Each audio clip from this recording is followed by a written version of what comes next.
This isn't the Wild West you saw in movies. This is the version they didn't want you to know. Dust clings to your boots as you step off the cracked trail. The sun hanging low like a busted lantern caught in an eternal golden hour. In the distance, a lone rider leans against a hitching post, one hand resting on the butt of a Colt revolver, the other lightly stroking the neck of a pale horse that somehow looks smarter than you. There's no welcome sign, no saloon piano, just wind, grit, and a name whispered through time with a smirk: Lucky Luke. You think you know him. That cartoon cowboy who fires faster than his shadow, who always saves the day before sunset, and rides off humming a lonely tune. But what if I told you Lucky Luke wasn't just a fantasy cooked up by a Belgian comic book artist with a flair for slapstick and satire? What if this sharp-shooting, peacemaking, endlessly wandering cowboy was inspired by real flesh, real dust, real blood? What if the truth behind the legend is darker, stranger, and still riding? So, before you get comfortable, take a moment to like the video and subscribe, but only if you genuinely enjoy what I do here. And hey, drop your location and local time in the comments. It's always wild to see where in the world this dusty trail reaches. Now, dim the lights, maybe turn on a fan for that soft background hum, and let's ease into tonight's journey together. You trudge through the haze of imagination and memory, a place where fiction and fact play poker under the same canvas roof. That's where you'll find Lucky Luke, not just as an animated hero, but as a reflection of a very real Western archetype, the hired gun with no past, no home, and no clear allegiance. Created in 1946 by Belgian cartoonist Maurice, real name Maurice de Beverey, Lucky Luke was supposed to be parody. Just a fun cowboy for a post-war European audience obsessed with John Wayne flicks and frontier pulp. But from the very first panel, something was off. Luke wasn't just a goof. He was competent, dangerous, lonely, and always walking away from his own victories. Sure, he joked. Sure, he talked to his horse. But you couldn't shake the sense he knew something no one else did. And Maurice? He swore he never modeled Luke on a real person. Yet somehow, Luke's mannerisms, wardrobe, and wandering ways echoed the forgotten gunmen of the 1800s, those you won't find on Wikipedia pages or in Clint Eastwood's smirk. Take Luke's signature look: white Stetson, yellow shirt, red bandana, holster slung low. It's not costume, it's functional. That bandana wasn't just for style. Cowboys used them as dust masks, tourniquets, or blindfolds for last-minute hangings. And the hat? That wide brim was less fashion, more survival. Maurice drew accuracy by accident, or maybe, by instinct. You sit with that for a moment. The idea that an illustrator, continents and decades removed, might have channeled something deeper, a sort of collective memory of the Wild West, the version told in whispers and folklore. Not textbooks, because historians still argue whether many of those lone gunmen truly existed as described, or were stitched together from dozens of unnamed writers who vanished without record. And that's exactly where Luke fits. You don't get a backstory, no origin, he just is. A man shaped by the West's needs, always showing up right before the chaos tips too far, and leaving before the celebration starts. That kind of character isn't a parody, it's myth-making. You remember reading once that in the real West, some of the fastest draws were hired not to shoot, but to intimidate. Luke does both. Clean shots, never wasteful, never cruel, but always final. Even in children's comics, the implication hangs. You don't outdraw Lucky Luke. And then there's the horse. Jolly Jumper isn't just comic relief. The bond between man and beast in the West was survival. A cowboy without his horse was dead within days, desert heat. No water. Ambushed by bandits or animals. Some even slept curled against their horses' ribs for warmth. Jumper's sarcasm may be fiction, but his presence? That's truth. A cowboy trusted his horse more than any man. A little-known tidbit? One of the fastest riders of the real frontier was a half-Mexican courier named Santiago Jimenez who could shoot and reload while galloping, barefoot. He never made it into history books. But whispers of him survive. Some swear Luke's agility was based on stories like his, told at late-night saloon tables long after the big names had passed on. And then there's the shadow. Oh yes, the famous visual gag. Lucky Luke shoots faster than his shadow. But here's the twist. Some scholars think this was more than just a joke. In frontier slang, your shadow meant your past. So when Luke outruns his shadow, maybe it's not just speed, it's trauma.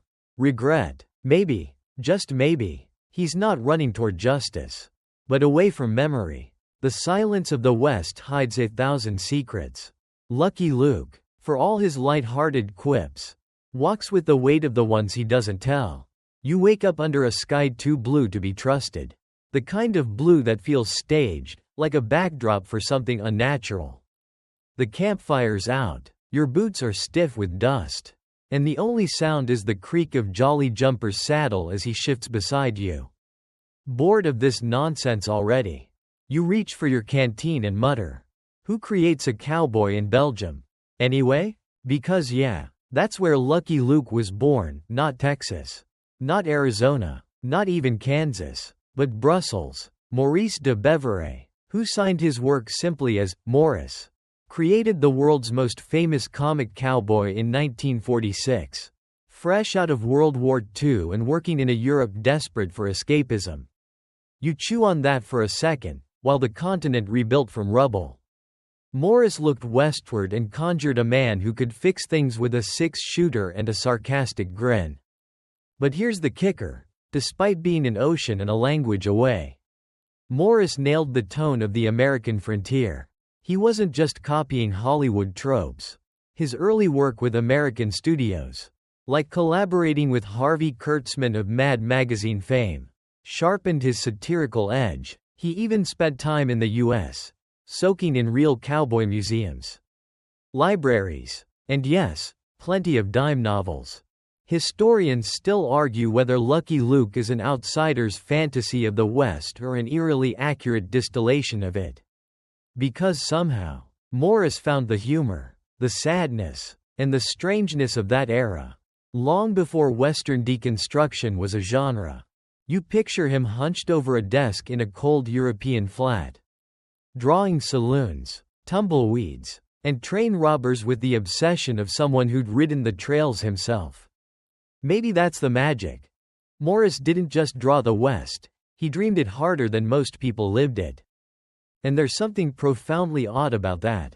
Because Luke's world isn't all caricature. Sure, it's got slapstick bandits and talking animals, but also moments of melancholy. Whole panels where the only sound is wind. A lone figure silhouetted against a canyon, riding away not because he's chased, but because he can't stay. It's the exact kind of moment you find in early American literature, the Virginian writers of the Purple Sage, even Mark Twain's more brooding short stories. And remember, this came from the pen of a Belgian artist who never had to dodge rattlesnakes or poker cheats in his life. You can't help but wonder, did Morris somehow tap into a universal archetype? That of the stranger who arrives, fixes what's broken, and disappears before anyone can thank him, or question his motives? Because the idea of the lone cowboy wasn't even uniquely American. European folklore has its own wanderers, the Ronin in Japan, the medieval knight-errant, the exiled Viking. Morris just gave his version a Colt .45 and a grin. There's a joke buried in there somewhere. Maybe even three. Like how Morris gave Luke a revolver but made him allergic to women. Or how he included absurdly modern themes, media manipulation, corrupt businessmen, and ecological disasters, decades before they became pop culture staples. You remember that one comic, The 20th Cavalry, where Luke negotiates peace between the cavalry and a native tribe by drawing up a contract? It's played for laughs, but the satire is razor sharp and eerily prophetic of corporate overreach and paper justice in today's world. A quirky tidbit for you. Morris modeled the Daltons' height chart, from tall, dumb Averold to short, Angry Joe, on a real comic principle called the funny line. Visual imbalance increases memorability. So, the more ridiculous the proportions, the more iconic the characters became. Psychological manipulation? Maybe, but it worked. You probably still remember which Dalton chewed rocks and which one had anger issues. And here's a deeper layer. Morris didn't treat Luke like a superhero.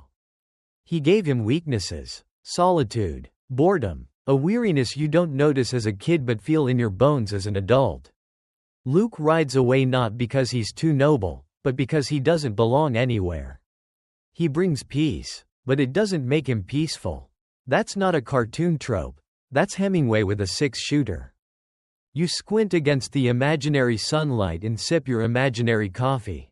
It's funny, you think. The more absurd the comic became, the more it started reflecting truths about the real Wild West, its loneliness, its contradictions, its quiet cruelty under all the hero worship. And for all its laughs, Lucky Luke is ultimately about displacement.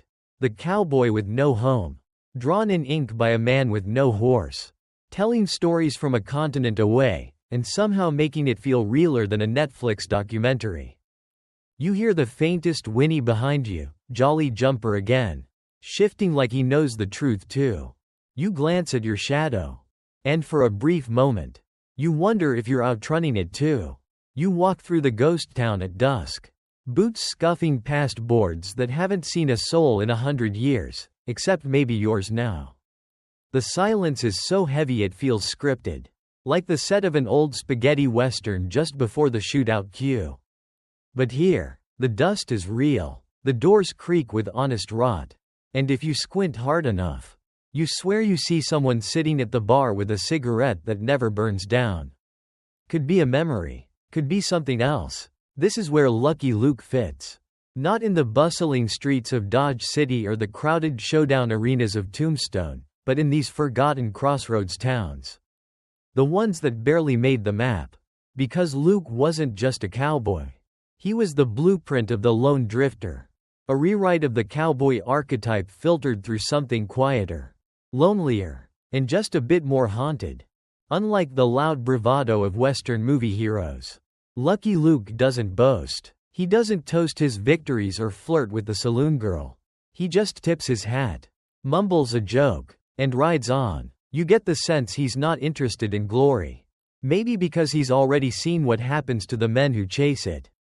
And historians still argue whether the real Wild West ever had heroes, or just survivors with good PR. The lone cowboy trope? It wasn't always this way. Real frontier life was full of groups, posses, cattle drives, wagon trains. The myth of the solo man on horseback grew later, shaped by dime novels, pulp serials, and eventually, cartoons like Lucky Luke. But Morris twisted that myth again. He gave us a loner who chooses solitude. Not because he's too good for others, but maybe because he's seen too much to stay. You pass by an old church with its steeple bent sideways, and you think of Luke's relationship with towns. He arrives just before everything explodes, restores order, then leaves before gratitude turns to dependency. You don't see him lingering for dinner or taking a badge. He's not looking to be sheriff. He's looking for somewhere that doesn't need him. That's where it gets weird, because real cowboys rarely drifted by choice. Most worked seasonally, lived paycheck to paycheck, slept under the stars because there wasn't a better option. They weren't mythical knights. They were freelancers with lariats and saddle sores. But Luke, he has the option to stop. He just doesn't take it. And that decision echoes deeper than you expected. Because it mirrors the psychology of the helper with no home, a trope as old as myth itself. Think Odysseus, wandering between wars. Think Ronan, stripped of a master. Think Luke Skywalker, post-credits, vanishing into sand. Lucky Luke joins that lineage, whether Morris meant it or not. A quirky bit? In some early drafts, Morris wanted Luke to be a bit of a prankster, tripping criminals instead of shooting them. But the tone shifted. The West had enough cruelty without slapstick. And somewhere along the way, Luke became more than just a comic character. He became an embodiment of the conscious outsider. The guy who knows peace is temporary and heroes are temporary too. You lean against a rotted porch post. And the wood groans like it's remembering too. You imagine Luke riding through here, silent except for the creak of his saddle. Eyes scanning windows that might hold rifle barrels or just regrets. And it's not just in the comics. Fans have theorized that Lucky Luke's personality matches symptoms of something deeper, possibly PTSD. He avoids intimacy, shows hyper-awareness of danger, never settles down, and frequently talks to animals more than people. Historians still argue whether cowboys like him were traumatized ex-soldiers or just hardened by nature. But the emotional distance is eerily consistent. That's why, even when the comic plays it funny, it still stings. Luke isn't just a parody. He's a mirror, sometimes cracked, sometimes funhouse, but always reflecting something real. You step into the saloon now, half expecting a piano player to start up. Instead, you find silence and dust. And in that silence, you hear what the comics never say outright. That being alone all the time is its own kind of wound. Luke jokes. Luke smirks. Luke's shadow stretches behind him. But he never looks back at it. That's not courage. That's endurance. And maybe that's the most honest thing about him. The match strikes in the dark, flaring yellow against a week-old beard and weather-bitten fingers. You see the cigarette rise to the mouth. Pause, and then, nothing. Just a soft exhale. No smoke. No burn. Lucky Luke hasn't lit a cigarette in decades. And the story behind that is stranger than you'd think. See, back in the early comics, Luke smoked. A lot. A dangling cigarette was part of his silhouette. As iconic as his shadow or Jolly Jumper's unimpressed stare. But in 1983, Morris quietly removed the cigarette. No dramatic goodbye. No plot explanation. It just vanished, replaced with a blade of straw. As if nothing had changed. And you might think, well, okay, censorship. It's a kid's comic. But there's more to it than that. At the time, Lucky Luke was one of Europe's most popular comic characters, reaching children across dozens of countries. And while smoking was still normal in movies and adult media, the tide was turning. Anti-smoking campaigns were gaining ground. And publishers started feeling the heat. Morris said he removed the cigarette because he didn't want to set a bad example. Fair enough. But the thing that gets you? He never replaced it with anything symbolic. No cigar. No toothpick. No nervous tick. Just a single blade of grass. A placeholder for something unspeakable.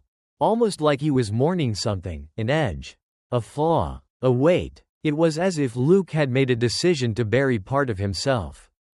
Historians still argue whether this was a simple act of social responsibility or a quiet commentary on how the world sanitizes its heroes. Because here's the truth. Almost every real cowboy smoked. Pipes. Roll your owns. Chewing tobacco. Cigars. They used whatever they could find. It was a comfort, a ritual, a way to pass the dead hours between towns and cattle drives. And yeah, it killed them early, but life on the trail didn't promise long-term plans. You tip your hat at that thought. Because Luke's refusal to smoke isn't just about cartoons.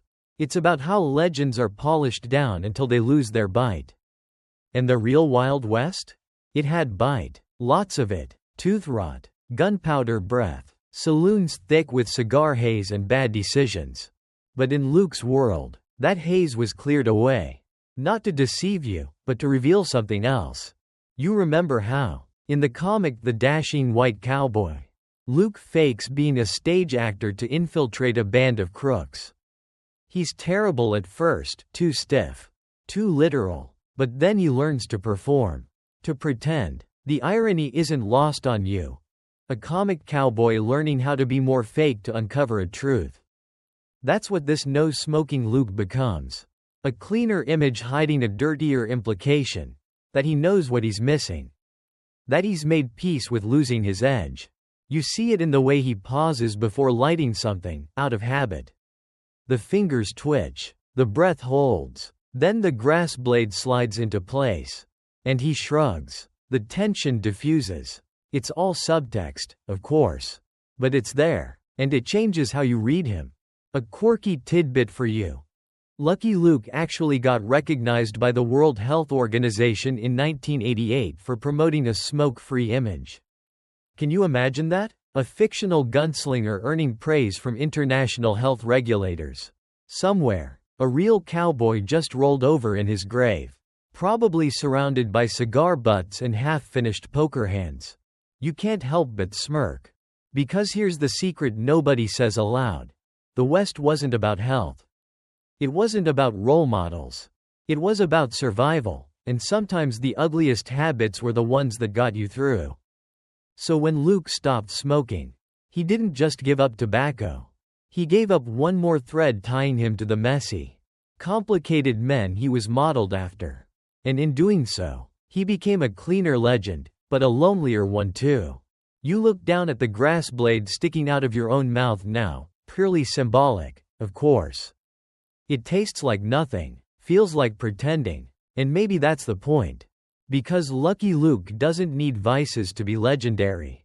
But without them, he becomes something else entirely, the ideal cowboy. In a world that never had one. You flip through the wanted posters nailed to the crooked sheriff's board. And 4 names keep coming up like a bad hand of poker: Joe, William, Jack, and Averill Dalton. The Dalton gang. Short, angry Joe. Dumb, tall Averill. The middle one's barely remembered, but always around to make the numbers look right. You've seen them bumble through Lucky Luke comics, comically incompetent. Always escaping, always getting caught again. They're practically cartoon punching bags. But then you pause, look a little closer at the paper in your hand, and your fingers tighten. Because the Daltons were real. Not the slapstick ones from the stories. But 4 hard-bitten outlaws from Kansas and Oklahoma. Active in the early 1890s. The real Dalton brothers, Bob, Grat, Emmett, and Bill, were lawmen turned bank robbers. Their story wasn't funny. It was short, brutal, and soaked in bullets. In 1892, Bob and Grat Dalton led one of the most infamous failed heists in American history. The double bank robbery in Coffeyville, Kansas. The plan? Hit 2 banks at the same time. The result? A shootout so deadly it left 4 gang members and 4 townspeople dead. Emmett Dalton took 23 bullets and survived, barely. He later became a Hollywood screenwriter. Because, of course he did.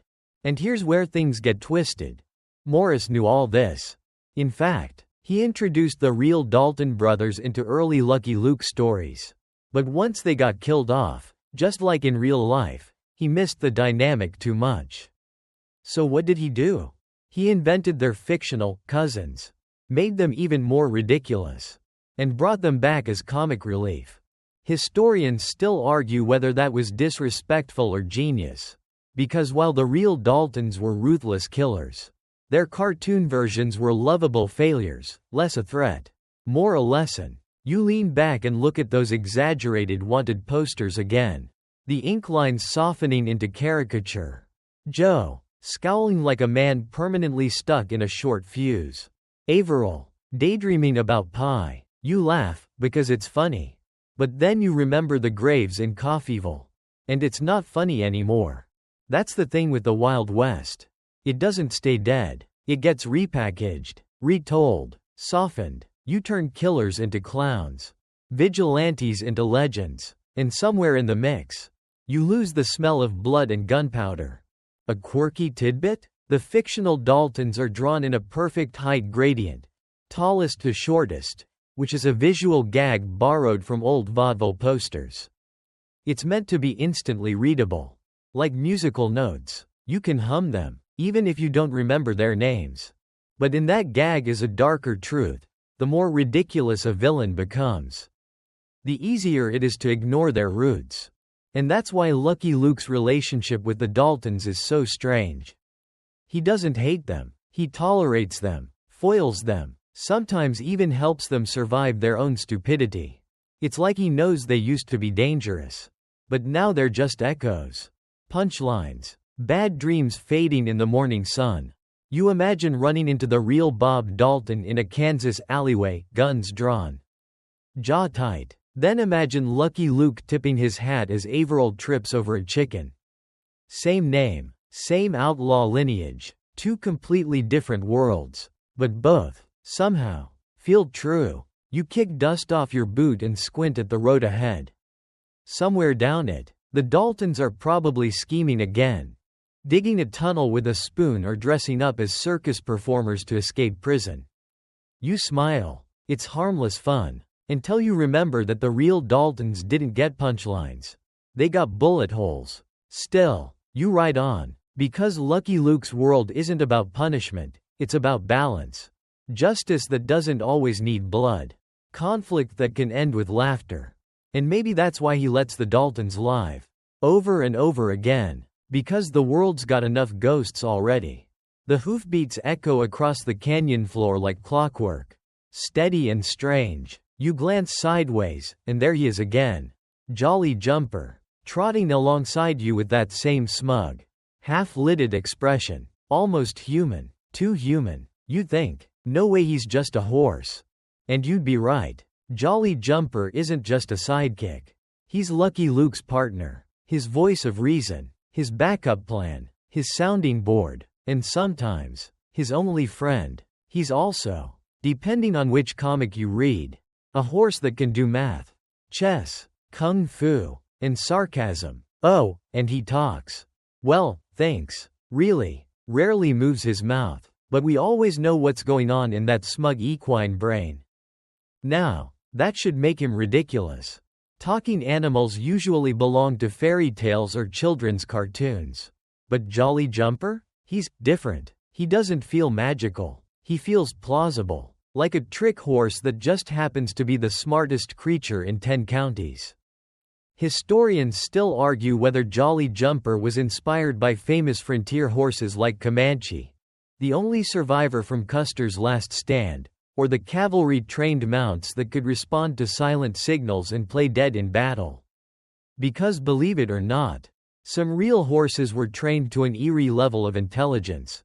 You remember reading about a horse named Jim Key in the early 1900s who could spell, do arithmetic, and even make change from a cash drawer, at least according to his eccentric owner.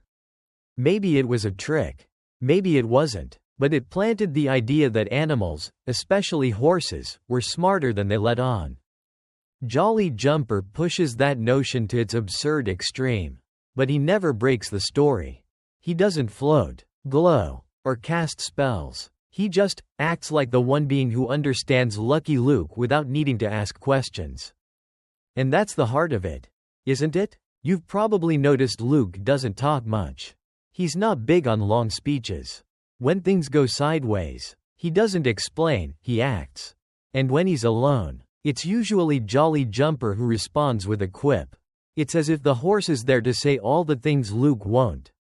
You saddle up beside them now, Luke in his silence, Jumper with his thoughts. You're the third wheel, and honestly, it's an honor. A quirky tidbit? Jolly Jumper is canonically faster than his own shadow. 2. In one issue, he outruns a train, jumps a canyon, and solves a logic puzzle, all in the same scene. And it works, because by now, you expect the horse to be smarter than the humans around him. But what if he's more than comic relief? What if Jolly Jumper is the stand-in for Luke's conscience? Think about it. He's calm when Luke's rash. He's sarcastic when Luke is silent. He's patient when Luke's ready to draw. That's not just friendship. That's symbiosis. Like a cowboy and his code. Externalized in a white-maned body. And unlike most Western duos, this one doesn't need drama. They don't fight. They don't split up. They're just there. Constant. Like sun and dust. You wonder if Morris meant it that way. Or if he just created Jolly Jumper for laughs and lucked into something deeper. That's the beauty of these old stories, they age into meaning. What starts as a gag ends as symbolism. And maybe, in a lonely, lawless world, Having someone, anyone, to ride with is enough.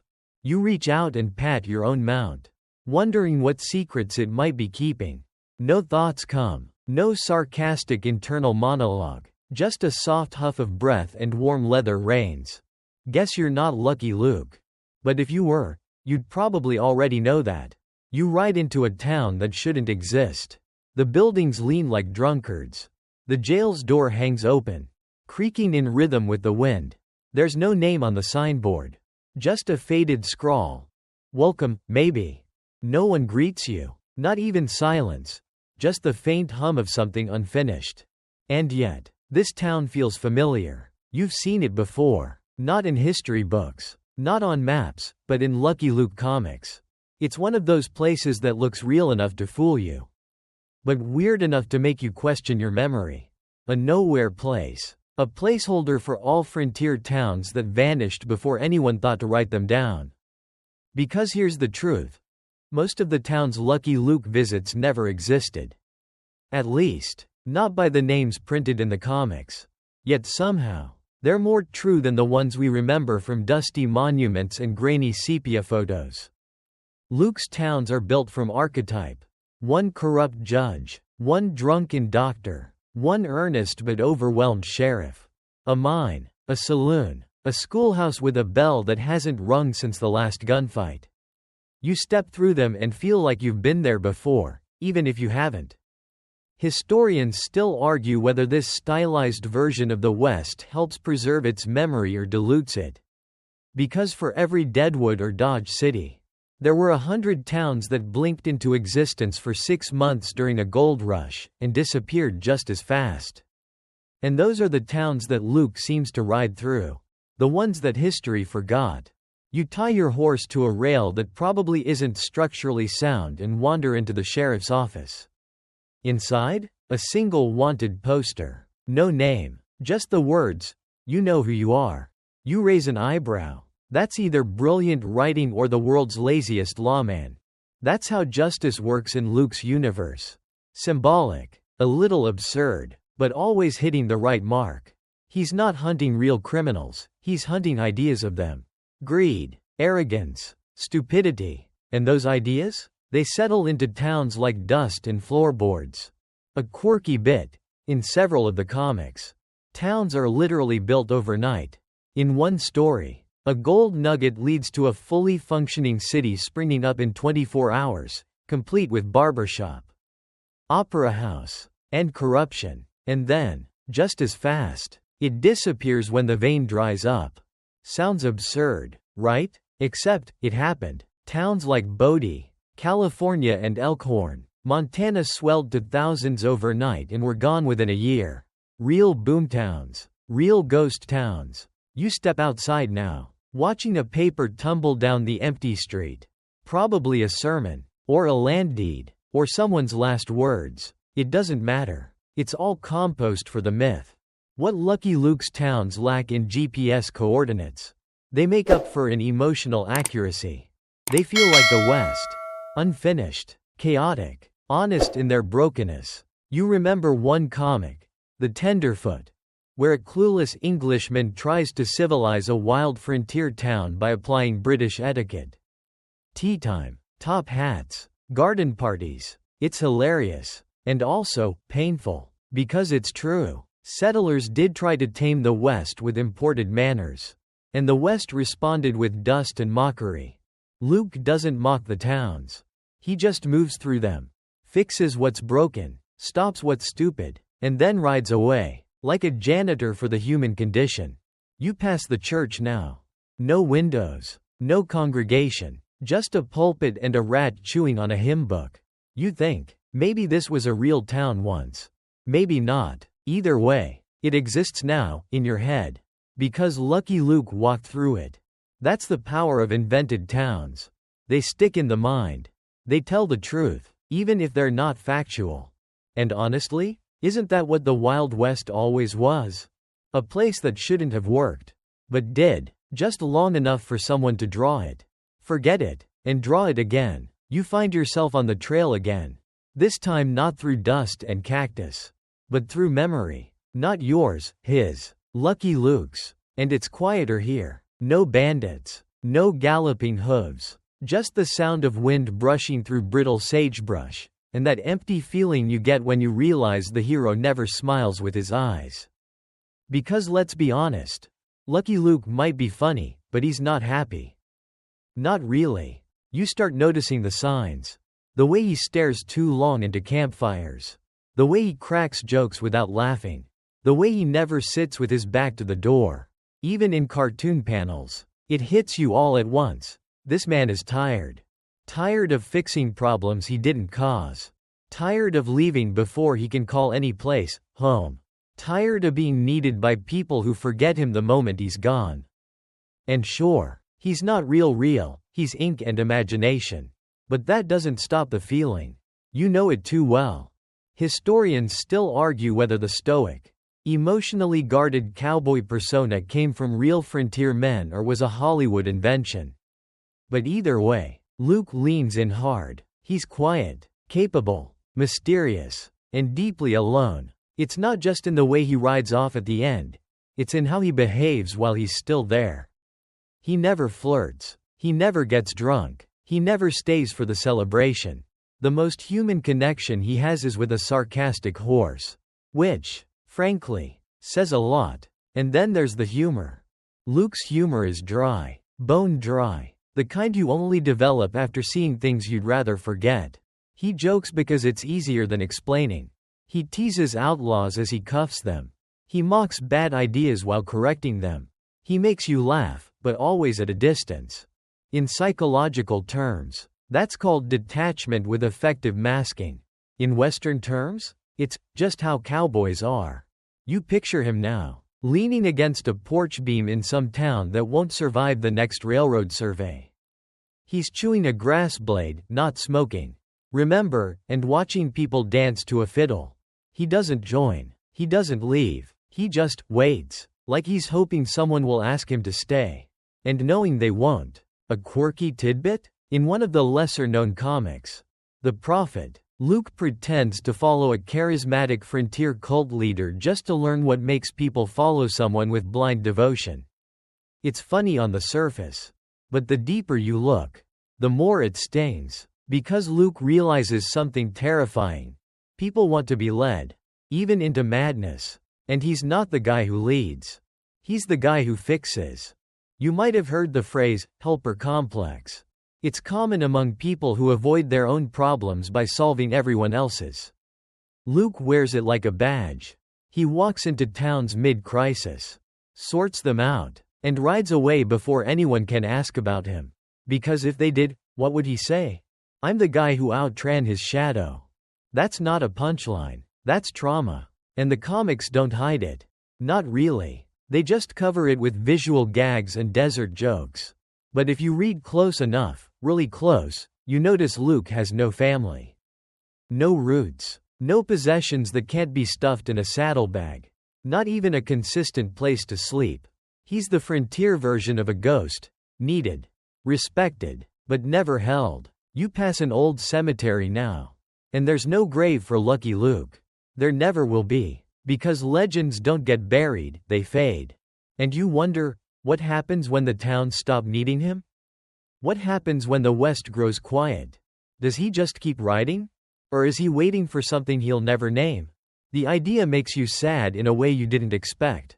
Because behind all the jokes and the fast draws and the outlaw shenanigans, you finally see the truth.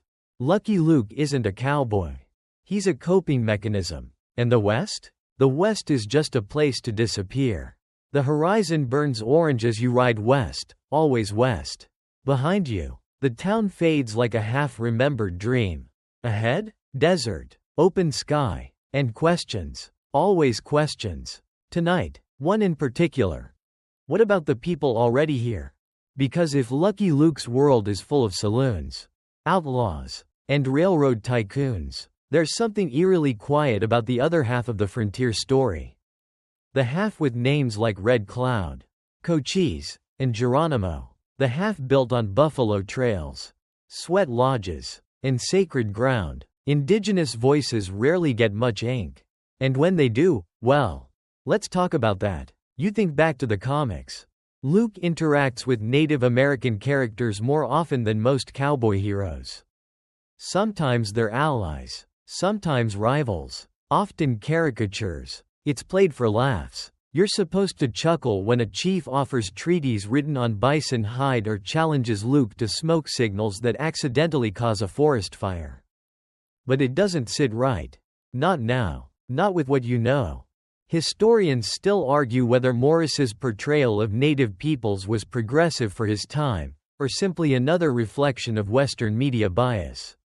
On one hand, some tribes are shown as intelligent, noble, even humorous in their own right.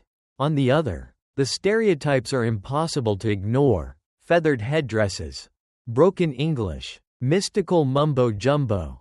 A quirky tidbit? In Calamity Jane, the comic features a Sioux chief who negotiates with the U.S. Army through Luke, presenting an almost respectful tone, until the punchline undercuts it.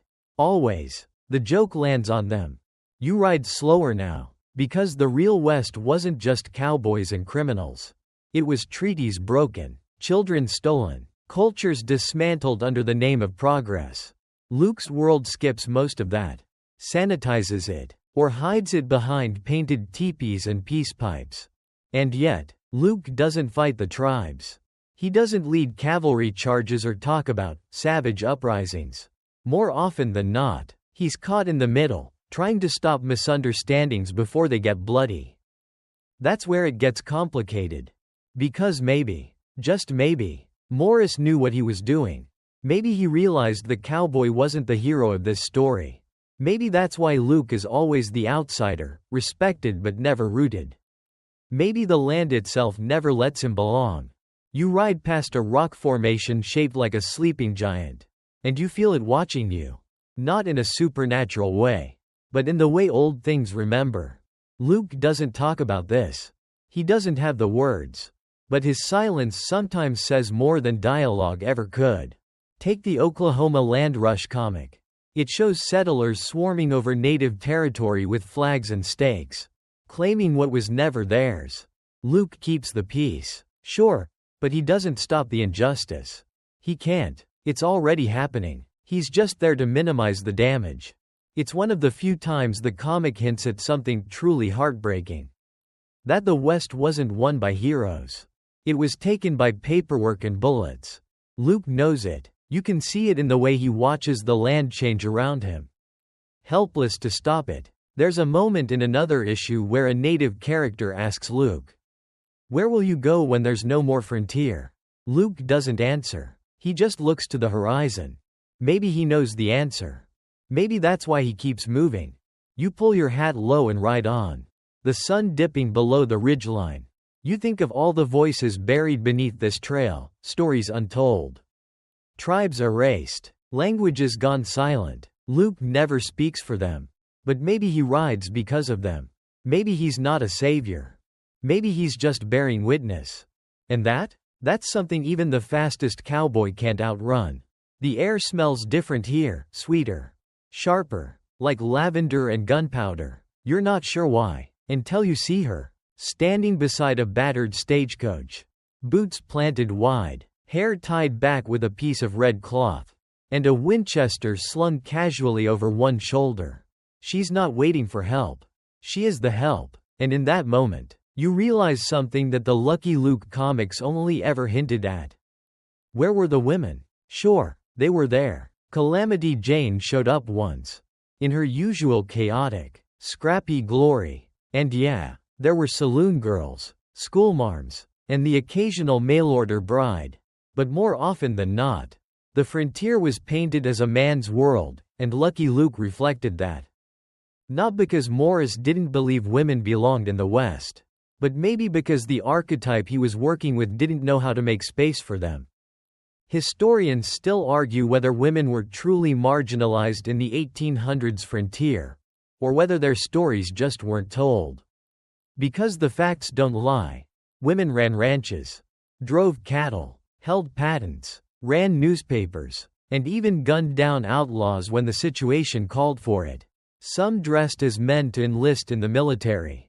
Others took over businesses when husbands died of snakebite, gunshot, or plain bad luck. And still, Calamity Jane gets maybe one full comic. 1. A quirky tidbit? The real Calamity Jane claimed to have been married to Wild Bill Hickok and to have saved him multiple times. Most historians doubt it, but the fact that she told that story made her legendary. Self-mythologizing, something Lucky Luke never does. She leaned into the chaos. He avoids it like measles. But back to the comics.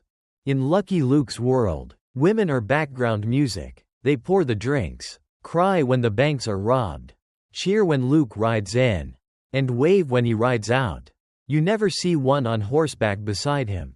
Never see one duel. Never see one outtalk the sheriff or outsmart the judge. Which is weird, because the real West was full of those women.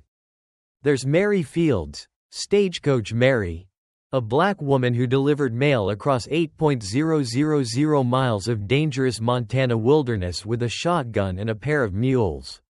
Or Laura Bullion, the Rose of the Wild Bunch, who rode with Butch Cassidy and the Sundance Kid.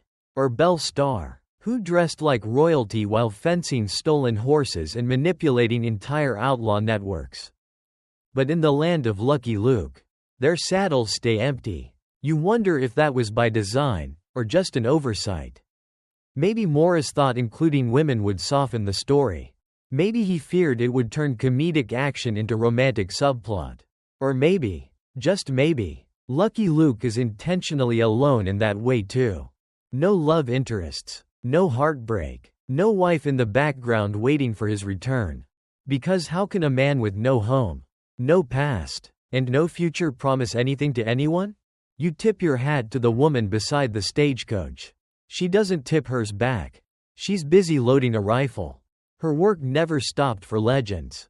And maybe that's the point. Maybe Lucky Luke knows these women exist, but the comic version of the West isn't ready for them. It's still too comfortable, too nostalgic, too male. But the real West? It never asked permission. The comic gives you the cleaner version, the safer ride. But tonight, you see through it. You feel the gap. You hear the empty space where a woman's voice should be calling the shots. You glance at Luke. He says nothing, as usual. But maybe, just maybe, he hears it too. The land flattens here, wide and endless. The color of scorched gold and ash. You're not riding anymore, you're drifting. Across a border that was never meant to be real. Because Lucky Luke didn't just patrol dusty boomtowns and cactus-filled plains. He crossed into something far messier, the American-Mexican borderlands. And in doing so, he wandered into one of the most complicated zones of the Wild West, where lawlessness wasn't just tolerated. It was expected. You hear it in the comics, names like El Paso, Chihuahua, Santa Fe, Spanglish jokes, sombrero gags, bandits named Jose who speak in over-the-top accents and fall into rivers shouting, "Ay caramba." You cringe now. Because for all the charm and cleverness of the Lucky Luke universe, it wasn't exactly subtle when it came to border culture. In fact, sometimes it wasn't even respectful. Historians still argue whether Lucky Luke's portrayal of Mexican characters was satire of stereotypes, or just more stereotypes. And the truth probably sits uncomfortably in between. You picture one comic in particular, The Bounty Hunter, where a corrupt lawman uses bounty hunting as a racket, paying criminals to commit crimes just to cash in on their capture. It's played for laughs, but you realize something chilling. That exact scheme did happen in the borderlands. Mercenaries paid in silver, judges bribed, posses that blurred the line between law enforcement and organized crime. And Lucky Luke, as always, is stuck in the middle. That's the thing about the border, it was never just a line on a map. It was a cultural fault line. A place where languages mixed, laws clashed, and identities blurred. Cowboys married into Mexican families. Bandits became folk heroes. Outlaws in one country were sheriffs in the other. Luke never really picks a side. He works with both. He stops crooked American tycoons and clownish Mexican banditos with equal precision. But beneath the comedy, there's something deeper. He knows neither side is clean. A quirky tidbit? In Viva Lucky Luke, the titular cowboy ends up foiling a fake revolution staged by a cigar-chomping generalissimo who plans to sell out his own people. It's satire, sure, but also a surprisingly sharp commentary on puppet governments and manufactured conflict. You ride along the border now, and everything feels upside down. American signs in Spanish, Mexican taverns with American whiskey, vultures that don't care which country your bones fall in. And somewhere in the middle, Lucky Luke. Not waving a flag, not making speeches, just doing what he does best, stopping stupid people from ruining things for everyone else. He's not a patriot, he's not a rebel, he's neutral, which, in this region, is almost unheard of. You think back to the real border cowboys, figures like Jack Slade, who played both sides of the law, or Pasquale Orozco, who flipped from revolutionary to federalist to outlaw depending on the week. The border didn't just breed bandits. It bred contradictions. Luke fits right in. But here's what stings the most, even in these tense settings. Where power changes hands faster than a poker chip, Luke still leaves no footprint. He fixes the moment, then rides on, and the border, like all the towns before it, resets itself, waiting for the next wave of corruption, the next lie dressed as justice. You pause at a cactus blooming red in the evening light. A lizard watches you like it's heard all this before. Maybe it has. And you wonder, how many times has Luke done this? How many borders has he crossed?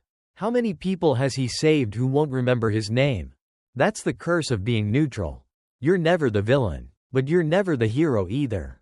You just exist. Between lines, between wars, between truths. And the border? It never stops moving. The whistle blows before you hear the train. A long, mournful wail that makes the sky seem smaller, the ground more fragile. Then it comes, screaming through the plains like a beast made of iron and smoke. You watch from a ridge as it carves a black scar through the landscape. And you know this isn't just transportation. This is conquest. The railroads changed everything. They rewrote the West faster than any bullet could. And Lucky Luke? He was right there when it happened. In the comics, Luke finds himself tangled in the politics, bribes, and brawls of railroad construction more than once. At first, it feels comedic, engineers arguing, saboteurs tossing banana peels, towns springing up overnight along new tracks. But you start noticing something beneath the laughs. There's fear in those panels. Fear of change, of speed, of civilization crashing in before anyone's ready. Historians still argue whether the railroads tamed the West or just buried it. They brought people, yes, immigrants, settlers, business, but they also brought corruption, monopolies, and a new kind of outlaw, the corporate man, the one with a contract in one hand and a hired gun in the other. Luke faces them too. In Rails on the Prairie, he mediates between two rival companies trying to build across the same stretch of land, one honest, the other a steam-powered snake pit. He's not just chasing bandits anymore. He's standing between greed and survival. And that's the twist, isn't it? The train isn't a symbol of freedom. It's a symbol of erasure, of steamrolling over nuance. The moment the train reaches a town, it stops being the West and starts becoming the rest. You ride down now, past abandoned track beds and half-built depots. There's a broken telegraph line crackling nonsense into the wind. Maybe someone's message never got through. Maybe it was never meant to. A quirky tidbit? In some comics, Luke defends old stagecoach routes from railroad tycoons who want them gone. But he doesn't fight for nostalgia. He fights because those routes still serve people. Not shareholders. Not boardrooms, people. And you realize, Luke isn't anti-progress. He's anti-stupid. He's not afraid of trains. He's afraid of what people do with them. You stop beside the tracks now. One of the rails hums with an approaching train you can't see yet. And suddenly, it's a metaphor. Luke is always ahead of the train, fixing things before it arrives. Because once it does, it's too late. The land changes. The laws change. The people change. You can't outrun steel. And you wonder, how long can someone like Luke survive in a world that's being gridded out and sold off by the mile? He doesn't own land. He doesn't invest. He doesn't have a stake in the future. He just rides through it, watching as the ground gets bought out from under his horse's hooves. The towns he saves? Paved over. The villains he defeats? Replaced by lawyers with sharper suits. You hear the train now, closer. The hum becomes a growl. And Luke? He's already gone. Because maybe he knows this isn't his fight anymore. Maybe he understands what you're just starting to grasp. That the West didn't die with gunfights or gold rushes. It died with contracts. The night falls strange out here, thick. Almost theatrical. Like someone dimmed the stage lights but forgot to drop the curtain. Crickets chirp offbeat. The wind mumbles secrets. And in the distance, someone laughs too loud at something that probably wasn't funny. You've wandered into the sideshow. Because for every gunman and greedy tycoon in Lucky Luke's world, there's also a fool, a clown, a walking catastrophe in boots. Sometimes it's a dog. Sometimes it's a conman. Sometimes it's Luke himself, pretending to be dumber than he is. These aren't just comic relief, they're pressure valves. The Wild West was brutal, bloody, lonely, without someone slipping on a banana peel or wearing their hat backwards. It would have been too much. So here they come, the tricksters. Historians still argue whether these characters are accurate reflections of real frontier personalities, or just fantasy filler for a kid-friendly narrative. But the truth is, the real West was full of fools. And they weren't harmless. You ever hear of Soapy Smith?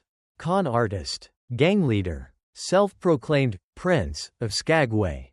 He sold soap bars with fake prize tickets inside, ran gambling rings, controlled whole towns with nothing but a grin and a rigged roulette wheel.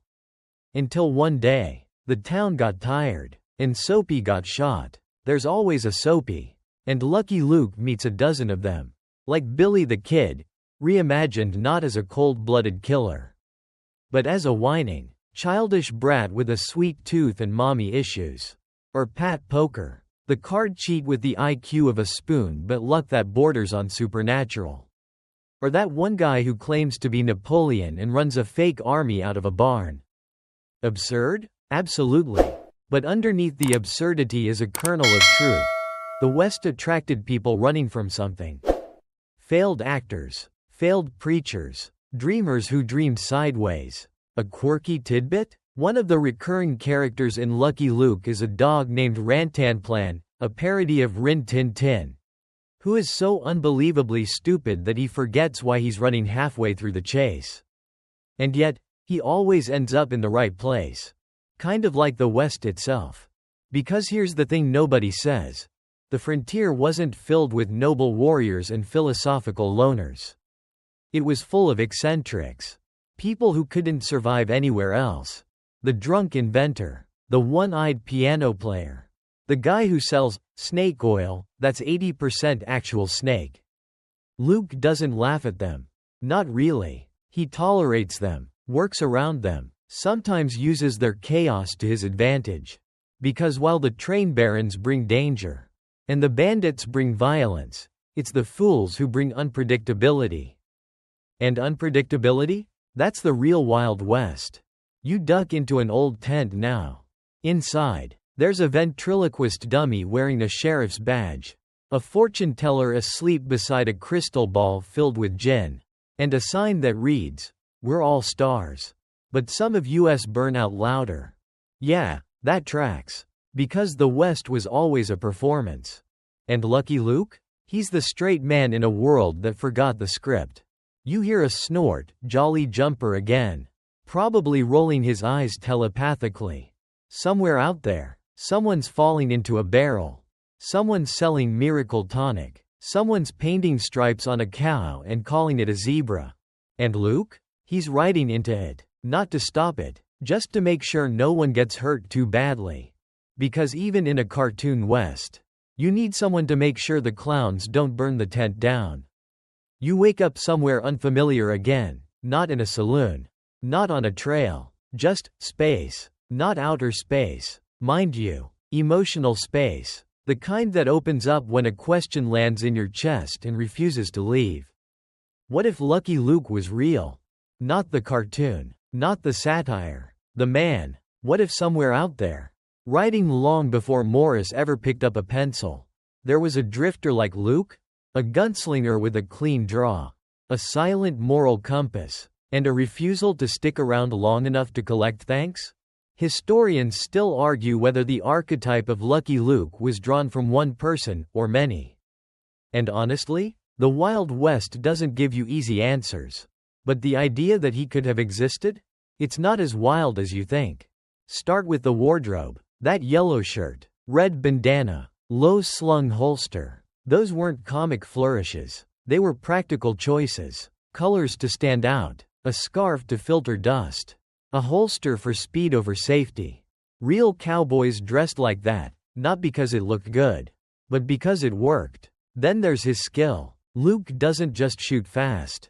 He shoots right. Never wastes bullets. Never misses. Sounds like a fantasy, until you meet someone like Wild Bill Hickok, who could hit a quarter tossed in the air and once shot 2 men in the heart with a single bullet. Or Tom Horn, who tracked people across deserts with nothing but a broken branch and a gut feeling. You ride alongside that thought for a while. What if Luke was a composite? 1,000 real cowboys distilled into one figure who embodied their highest values: justice, restraint, and a dry sense of humor. But here's the darker twist. What if he wasn't a hero at all? What if Luke was based on the ones we don't talk about? The nameless men who drifted from town to town, solving problems the law wouldn't touch, and disappearing before anyone could ask too many questions? Because real drifters? They didn't always wear white hats. A quirky tidbit. There are documented cases of fixers in frontier towns, gunmen who were paid not to kill, but to intimidate, to show up at a saloon, rest one hand near the holster, and make sure someone got the message. No shootout needed, just presence. Lucky Luke has that same vibe. He doesn't need to draw. He just needs to be seen. And isn't that weirder than fiction? You picture him now, in a real town, dirt roads, not drawn lines, real fear in people's eyes. A sheriff too corrupt to help. A problem too messy for the law. And then this man appears, no backstory, no last name. Just a horse and a shadow that moves a little too fast. He fixes it, not with speeches, but with actions. And when the dust settles, he's already gone. No statue, no song, maybe a rumor passed around campfires. I heard he shot the rope clean off that man's neck. They say he once beat a crooked judge in a duel without drawing. And then silence. Because real legends don't echo loud. They echo along. So if you're asking whether Lucky Luke was real, maybe he wasn't one man. Maybe he was the ghost of all the good ones. The silent ones. The ones who did the right thing and didn't wait for applause. You glance behind you. Nothing but dust. And ahead? One more horizon. The wind picks up as you cross the last ridge. It isn't cold, but it carries something with it. Memory. Ash. That strange calm before a story ends. Where everything feels quieter than it should be. You feel it in your bones. Lucky Luke is leaving. Not running. Not chasing. Just riding out. Because that's what he does. He never stays. Never asks for a medal. Never explains why he came or why he's going. He just tips his hat and moves on. Whistling that same tune. The one that always sounds like the end of something important. You've seen this scene a dozen times. The sun low behind him. The town behind him slightly better than before. And you think, why doesn't he ever stop? Why doesn't he stay? You look back at all the places he's been. The towns. The railways. The borderlands. The ghost towns. The one sheriff holes in the wall barely holding themselves together. Every time, he did what no one else would do. Not because he had to, but because someone had to. Historians still argue whether these kinds of men ever existed, flawless gunslingers with monk-like discipline and a perfect sense of right and wrong. And most will tell you, no. The real Wild West was too messy. Too gray. Too human. But maybe that's the point. Maybe Lucky Luke had to be fictional. Because the real world never gave us someone like him. So we drew one. We inked him into being. We gave him jokes and a fast draw and a smarter-than-you horse, and then we gave him loneliness. The kind that doesn't go away. Even when you're loved by millions. A quirky bit? Luke never ages. Not in any comic. Decades go by, and he's still the same. Like time's afraid to catch up. Like it knows he belongs to a version of the West that can't exist anymore, but refuses to die. You sit down now. Watch the outline of a cowboy riding into the purple dusk. Jolly Jumper walks beside him. Casual as always, ears flicking in rhythm with Luke's quiet whistle. There's no explosion, no final duel, no dramatic twist. Just one last silhouette against the last light. Because Luke doesn't get the end. He gets eternity. In ink. In memory. In the part of your mind that still wants to believe that somewhere out there, someone will show up just in time to fix things. Say nothing. And ride on. And so, you close your eyes. Let the wind take the rest. Let the story fade like a trail in the dust. Now, let that last image settle. The cowboy. The horse. The horizon. That quiet song of hooves on sand and a whistle you almost remember. Even if you've never heard it in real life. The story's done now. But something lingers, doesn't it? Something soft. Like a goodbye that didn't need to be said. Lucky Luke was never just a comic character. He was a shape, cut from the fabric of a time we only half understand. A time of contradictions, where the line between lawman and outlaw was drawn in dust, not ink, where justice came with a wink, and a faster draw than your shadow. You feel it, don't you? That quiet ache in the ribs. That gentle tension in the back of your throat. That's the weight of stories we don't get to finish. Because Luke's story doesn't end. It rides. Through every sunset you've ever watched alone. Through every old road you've ever walked without knowing where it led. Through every moment you felt like the only one paying attention. So, wherever you are now, whatever time you hear this, just know. The West never really vanished. It just got quieter. And if you ever hear a low whistle carried by the wind, tip your hat. Because he's still out there. Still riding. Still fixing. Still fading into the next horizon.